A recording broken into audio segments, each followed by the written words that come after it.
Now at 5, Missouri's newly signed redistricting law and the potential political impact. Plus, why students' interests are peaking over a new law class. And President Trump meets with congressional leaders at the White House amid a looming government shutdown. I'm Erica Brown with more on the fight over federal funding. The 4 states' most watched news starts now. Missouri's newly signed redistricting law could reshape the political landscape. This is KOIM News. I'm Dow Quick. Missouri Governor Mike Kehoe has officially signed the contentious redistricting bill into law. The governor says Missouri's conservative common sense values should be accurately represented at all levels of government. And he says the Missouri First map delivers on that promise.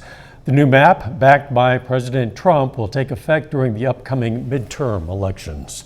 Officials from the University of Missouri visited Missouri Southern today to conduct a sort of crash course in law school admissions.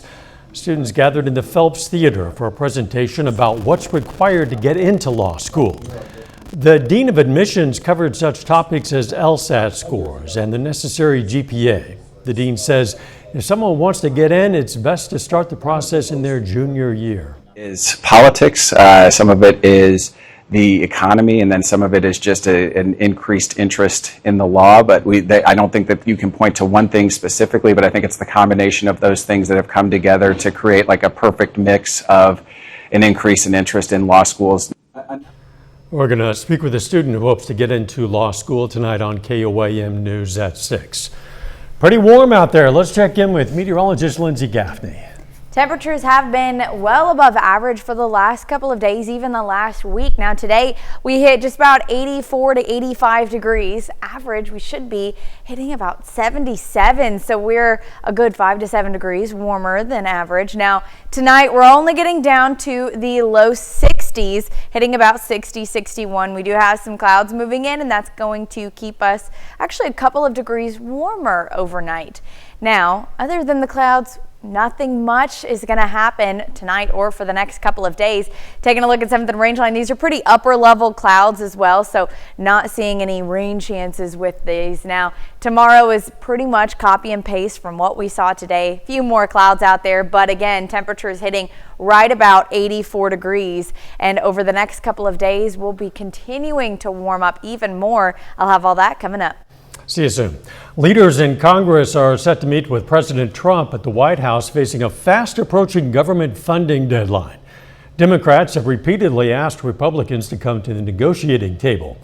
They're pressing for an extension of expiring health insurance subsidies. But yesterday, the president told CBS News a government shutdown is likely unless top Democrats back down. Erica Brown reports. President Trump is meeting with Republican and Democratic congressional leaders at the White House Monday in a last-ditch effort to avert a looming government shutdown. Democrats are pushing to extend Affordable Care Act subsidies set to expire at the end of this year and roll back cuts to Medicaid. We'll find a bipartisan path forward to meet the needs of the American people, starting with health care and lowering the high cost of living, because we're in a health care crisis right now. Republicans want to pass a short-term spending bill that would fund the government until mid-November, negotiating demands from Democrats at a later time. Hopefully there'll be some steps taken that can address the concerns that Democrats have, but you can't do this by Tuesday. If Congress doesn't get something to President Trump to sign by Tuesday night, the government faces a temporary shutdown. Thousands of federal workers could be furloughed and non-essential services would be disrupted. The president wants to keep the government open. He wants to keep the government funded. The president is giving Democrats one last chance to be reasonable today. President Trump has repeatedly blamed Democrats for the stalemate, warning a shutdown is likely. Well, we're going to see, but the radical left Democrats want to shut it down. I mean, it's up to them. The White House has also raised the stakes, threatening mass firings at federal agencies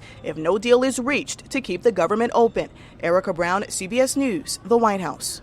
In a shutdown, the federal government must stop all non-essential functions until funding is approved by Congress and signed into law, except for the programs that are funded by other means, like fees or other legislation. Each agency determines what work is essential and what is not. Members of Congress make their determination for their own staff as well. There's been a breakthrough in a 34-year-old Texas case known as the Yogurt Shop murders.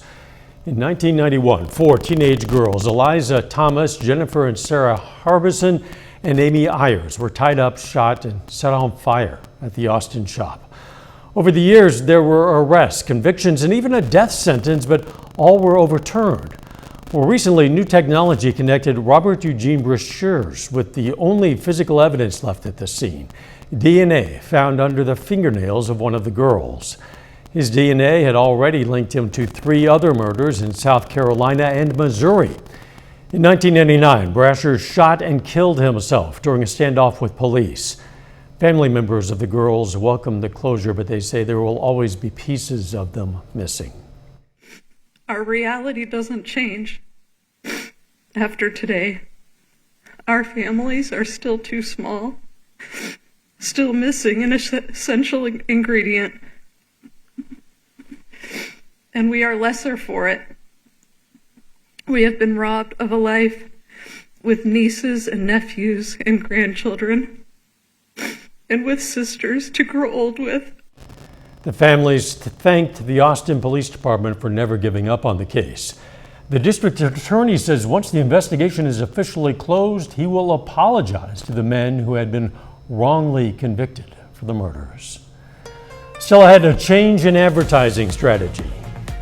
Controversial branding. I'm Cristian Benavides with how the culture wars are affecting the way companies advertise. But first, meet an AI robot bringing smiles and support to hospital patients across the U.S. That's just ahead in Health Watch. Topping today's Health Watch, a large study of over 1 million pregnant women finds the COVID vaccine is safe for expecting mothers. A Harvard analysis shows pregnant women who received the COVID shot not only had a 58% lower risk of being infected, they also had a lower risk of stillbirth and preterm birth. Researchers say the study confirms existing research that COVID vaccinations offer significant benefits to both mothers and newborns. More pregnant women in the U.S. are choosing to have at-home births. Research by Cincinnati Children's found out-of-hospital births have doubled in recent years. The trend is most common among young, highly educated mothers and those who are more likely to have a higher body mass index. The American College of Obstetricians and Gynecologists advises against planned home births for higher risk pregnancies. Young adults are being fed misinformation about sexual health on TikTok. A study presented at an American Academy of Pediatrics meeting shows that 21% of TikTok videos about sexual and reproductive health made by non-medical professionals contained inaccurate and potentially unsafe information. Researchers say medical professionals need to work harder to clear up misconceptions and misinformation among young people. A pint-sized robot powered by artificial intelligence is changing the way hospitals care for patients. As Gwen Baumgartner shows us, the friendly bot is bringing comfort and connection to those who need it most. And then you can come back and see Julia. She may look like a toy, but this 4-foot AI robot was built for more than fun. Robin roams the halls of hospitals, programmed to act like a little girl. I am the Chief Happiness Officer. Not just to entertain, but to connect. We're all done, Robin. Giving emotional support to patients young and old during stressful medical stays. And they are experiencing different type of medical procedures, and a lot of them are painful. So Robin is a companion that stays with them. Good job, Scarlett. Robin is now a familiar face in 30 healthcare facilities across California, Indiana, Massachusetts, and New York.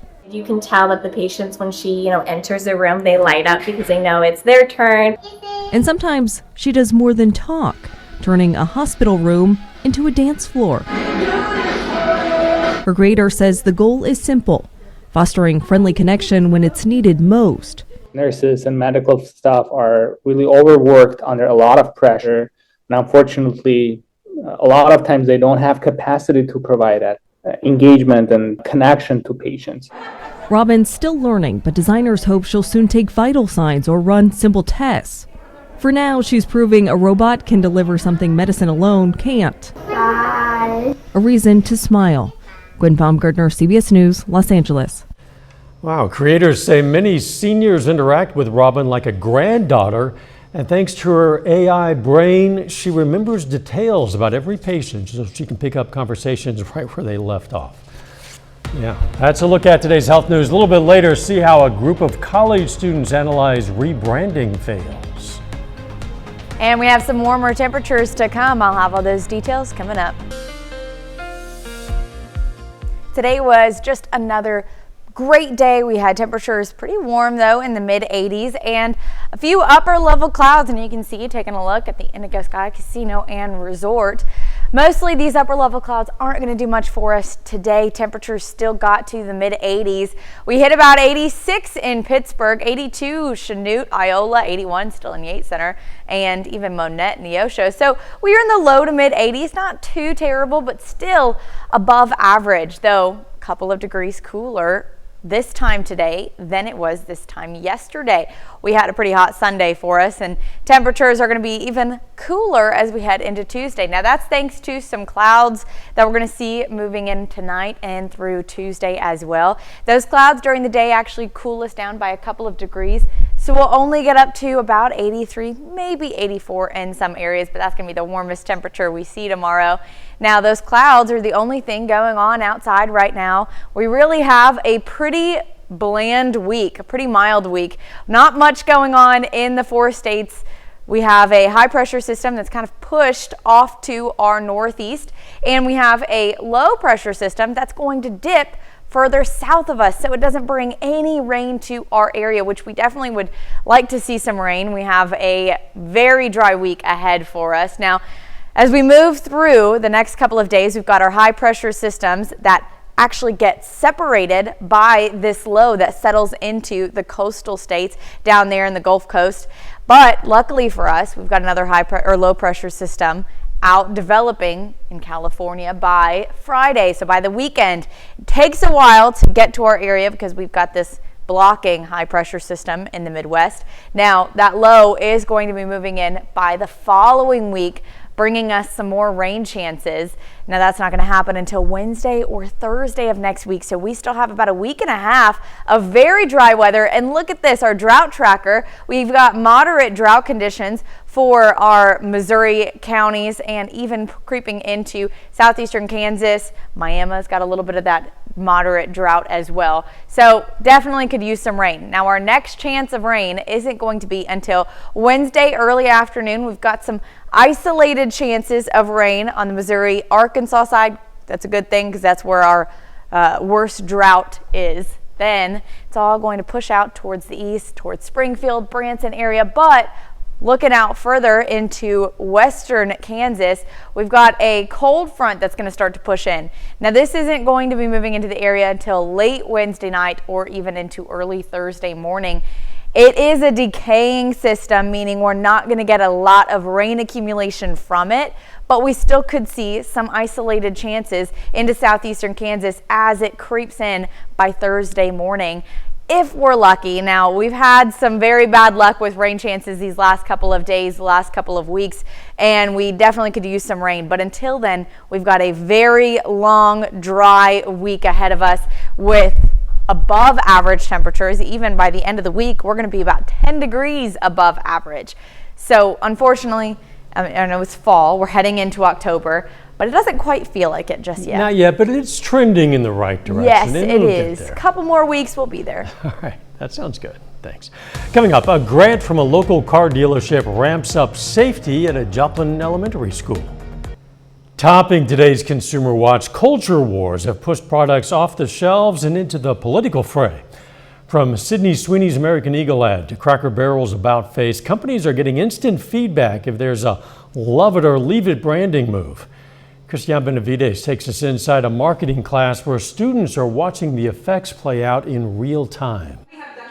Inside this classroom at Florida International University in Miami, senior Justin Jean-Baptiste and fellow social media marketing students are examining how company branding or rebranding can quickly go wrong. Cracker Barrel. Today's case study, Cracker Barrel's recent rebrand fail. It's more of an old-timey feel, like nostalgia. With the rebrand, I feel like they were kind of leaving that behind. The backlash quickly blew up on social media. Facebook Facebook and LinkedIn. FIU Associate Professor Nancy Richmond says it's a sign of the times. It used to be with branding with more traditional media that you would have about a month in order for a brand to be released, right? And now if you're trying to rebrand, it's immediate with social media. It's not just Cracker Barrel that's been caught up in controversial rebranding.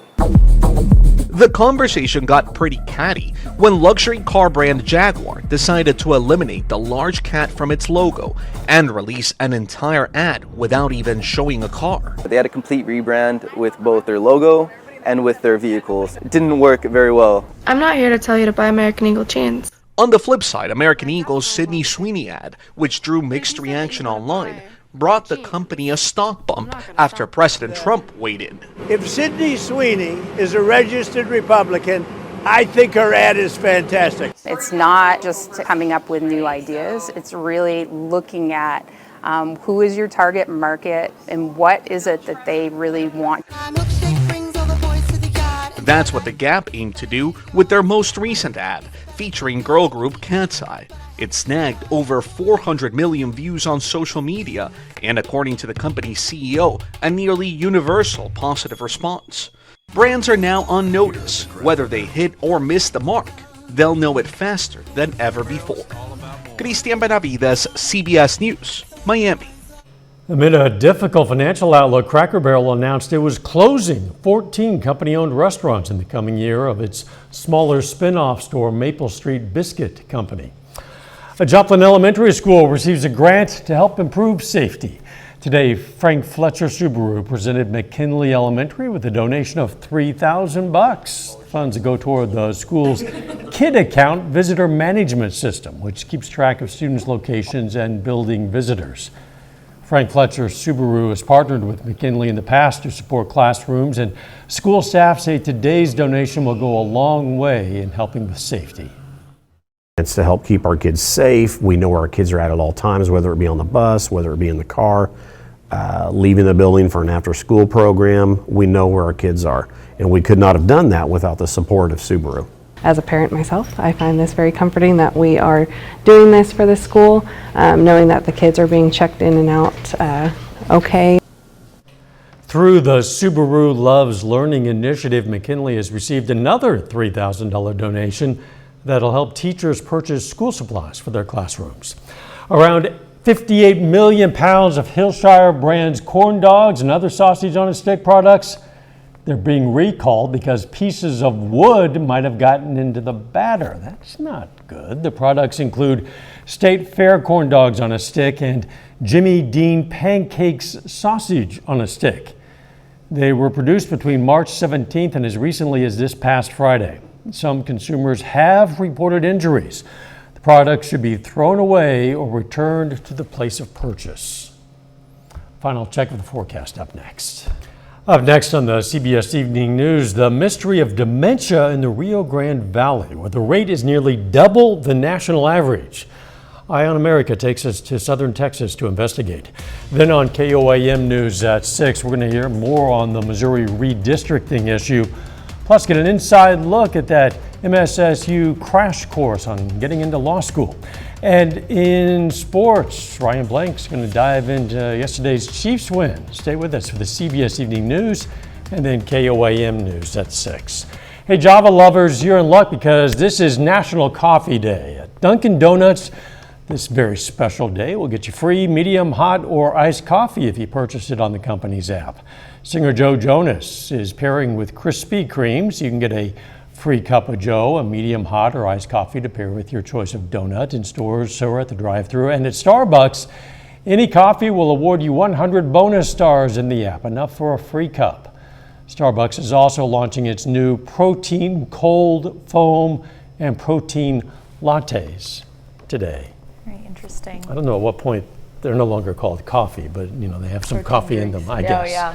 The weather. It's looking pretty good. We do have a couple of cloudy days, but temperatures warming right back up to the upper 80s by the end of the week. Thanks for joining us. We'll see you right back here at 6. Let's make it a great evening.